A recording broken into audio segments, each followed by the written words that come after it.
Hello friends, ஏழை பணக்காரன் எல்லாருமே ஒரு விஷயத்தை தேடி ஓடிக்கிட்டு இருக்காங்கன்னா அது கண்டிப்பாக பணமாக மட்டும்தான் இருக்கும். அந்த வகையில் நீங்கள் தினமும் பார்க்குற பணத்தில் யாருக்குமே தெரியாத நிறைய விஷயங்கள் ஒளிஞ்சிருக்கு. இந்த மாதிரி பணத்தை பற்றி யாருக்குமே தெரியாத இன்ட்ரெஸ்டிங்கான விஷயங்களை தான் நாம இந்த வீடியோவில் பார்க்க போகிறோம். வீடியோக்குள்ள போகிறதுக்கு முன்னாடி பணம் மிகுந்த வாழ்க்கை தான் முக்கியம்னு நினைக்கிறவங்க இந்த வீடியோ லைக் பண்ணுங்க. இல்லை பணம் நிலையானது கிடையாது, எனக்கு நிம்மதியான வாழ்க்கை தான் முக்கியம்னு நினைக்கிறவங்க நம்ம சேனலை சப்ஸ்கிரைப் பண்ணுங்க.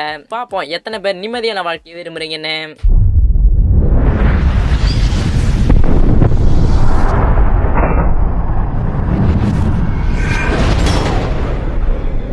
நம்ம முதல்ல பார்க்க போறது பணம் எப்படி உருவாக்கப்படுதுங்கிறத பத்தி தான். நம்மள நிறைய பேருக்கு தெரியும் பணத்தை ரிசர்வ் பேங்க்ல தான் அச்சிடுறாங்க. ஆனா அந்த பணத்தை எந்த மெட்டீரியல் அச்சிடுறாங்கன்னு உங்களுக்கு தெரியுமா? பணம்னாலே பேப்பர் தானே, அப்ப அந்த பேப்பர்ல தானே அச்சிடுவாங்கன்னு சில பேர் தப்பா நினைச்சிட்டு இருக்காங்க. ஆனா அது தப்பான ஸ்டேட்மெண்ட். நம்ம இந்திய ரூபாயை பேப்பர்ல இல்லாம காட்டன், அதாவது பருத்தியால அச்சிடுறாங்க. இந்த விஷயம் உங்களுக்கு இப்பதான் தெரியுதுன்னா மறக்காம கமெண்ட்ல ரெட் கலர் ஹார்ட்டை கமெண்ட் பண்ணுங்க. அடுத்ததா நம்ம பார்க்க போறது இந்திய ரூபாயோட குறியீட்டை பத்தி தான். நம்ம இந்திய ரூபாய் குறியீட்டை உதயகுமார்ங்கிறவர் தான் முதல்ல கண்டுபிடிக்கிறாரு. அப்படி கண்டுபிடிச்சாலும் அதுல இருக்க சீக்ரெட்ஸ் என்னன்னு உங்களுக்கு தெரியுமா? நம்ம இந்திய ரூபாய் குறியீட்டை முதல்ல ஆர்ல இருந்து ஆரம்பிக்கிறாரு.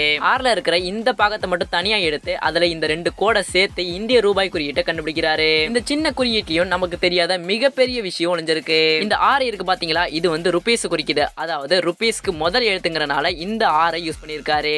மேலும் இதுக்கு மேல ரெண்டு கோடு இருக்கு பாத்தீங்களா, இது வந்து நம்ம தேசிய கொடியில இருக்கிற ஆரஞ்சையும் பச்சையையும் குறிக்குது. இன்னும் சில பேர் இந்திய எழுத்தான ரா கூட இந்த ரெண்டு கோட்டை சேர்த்து தான் இந்திய ரூபாய் குறியீட்டை உருவாக்குனதா சொல்றாங்க. இதை பத்தி உங்களோட கருத்து என்னன்னு மறக்காம கீழே கமெண்ட் பண்ணுங்க.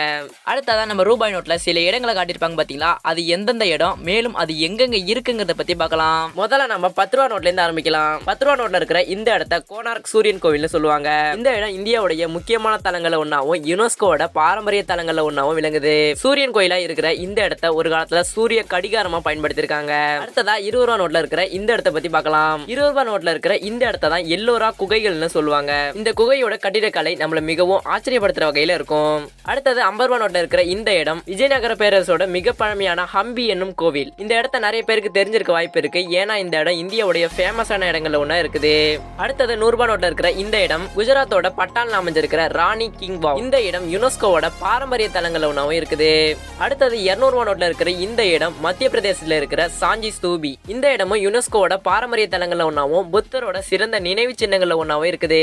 அடுத்தது 500 ரூபா நோட்ல இருக்கிற இந்த இடத்த நிறைய பேருக்கு தெரிஞ்சிருக்க வாய்ப்பு இருக்கு. இந்த இடம் தான் டெல்லியில இருக்கிற செங்கோட்டை. ஓகே, இப்ப எல்லா விஷயங்களையும் நல்லபடியா பார்த்து முடிச்சாச்சு. அடுத்தது ஒரு முக்கியமான விஷயத்தை நான் உங்கள்கிட்ட சொல்ல போறேன். இந்த விஷயத்தை யாருமே வாட்ச் பண்ணிருக்க மாட்டீங்க. அப்படி யாராவது பார்த்திருந்தீங்கன்னா மறக்காம கமெண்ட்ல தெரிவிங்க.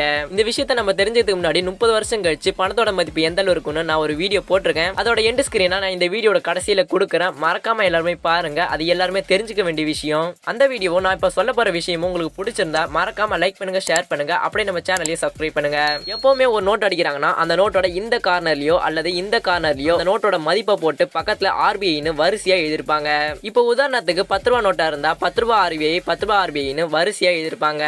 இந்த இடத்த என்னால ஜூம் பண்ணி காட்ட முடியாதனால ஒரு ரூபாய் நோட் எடுத்து பாருங்க, கண்டிப்பா இந்த மாதிரி எழுதிருப்பாங்க. ஓகே ஃப்ரெண்ட்ஸ், இந்த வீடியோ உங்களுக்கு ரொம்ப யூஸ்ஃபுல்லா இருந்திருக்குன்னு நினைக்கிறேன். அடுத்த தடவை இதே மாதிரி ஒரு சூப்பரான வீடியோல சந்திக்கலாம்.